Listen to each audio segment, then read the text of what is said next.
Yabingelela bafethu okhulumayo uMpumelelo uSibindi wakamseleko. Bafethu nginenkinga lana, kune case engayivulayo. Ngivulela amaphoyisa asemhlali. Ngikhuluma nani bafethu, i-case yami ngayivula last year ngo-October. Kuzokuba imanje ihleli allocateelwa umsesho omusha. Ihlele ngithola ama message ukuthi hayi no manje seyiphethwe usibanibani. Nabo lawo baseshi bangifonela ngazi ukuthi iyaye iphelele mase kufanele baqhubeke nalo icala. Kodwa uyayothole vele sewuthola imessage nje ukuthi seyiphethwe umuntu. Kokugcina ngithola ngayithola i-call iphuma komunye umseshi ehleli nomphathi stage ehleli nomunye ubaba wayekhona ngesikhathi ngingenelwe endlini. Abantu abafika kumina bafika bethi bamaphoyisa i-operation le abazoyenza i-authorized e-province. So ngase mina ngithatha ke inyathelo zokuthi ngihambe ngiyovula i-case eDurban Central ngoba ngeke ngisafika vele emhlali ngiyovula i-case ikhona. Yase isuswe eDurban Central iyiswe emhlali. Mase ifika emhlali seloke yafika ishintsha abaseshi.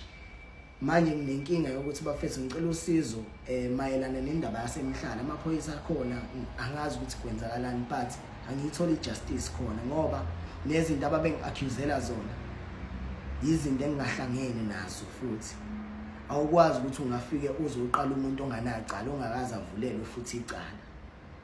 So ngiyacela ukuthi ningenelele bafethu silwisane nalesimo lesi. Kulabo abangakwazi ukuthi bakhona ukungisiza kusona lesimo lesi, ngiyacela ukuthi bafethu nisukume ningilekelele. Abanye ngingakhuluma nani emaceleni bafethu ukuthi khona usize niza nalo. Ngiyacela nje shame ngabe ngisize kakhulu bafethu mengase ngikwazi ukuthi na nginqobe le mpilo engibhekene nayo engayazi ukuthi yindaba sengibhekene nayo seyifike la ifike khona ngoba angazi noma movula icala ulivulela amaphoyisa awusebenzi umthetho lapho ngoba phela icala engalivulayo ngangilivulela amaphoyisa.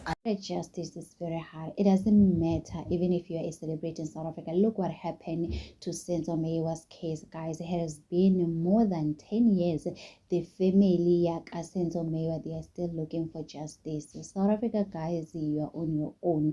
So guys, for those who don't know what happened last year, there were people who entered Mpumelelo Epalito. He was with Amanhle, his first wife. Obviously, we know him. So the people pretended to be police officer. Umpumelelo went on to open a case against them. He has been looking for justice for the past 6 months. Right now, he decided to come here on social media to get help, to say, guys, can you please help me? I'm struggling.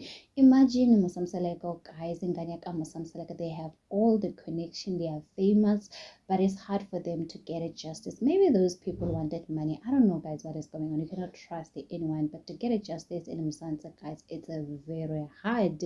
So people are saying he needs to contact Kwanazi so that he can help him with this case, guys. You know, people are saying a lot of stuff. Some are sharing the video so he can get a help. Some are saying he's still insulting him. I don't understand it, guys. Yes, you might not like him, but right now he's just saying that he wants justice. Let's all be fair. So anyway, guys, it is what it is. Don't forget to subscribe, to like.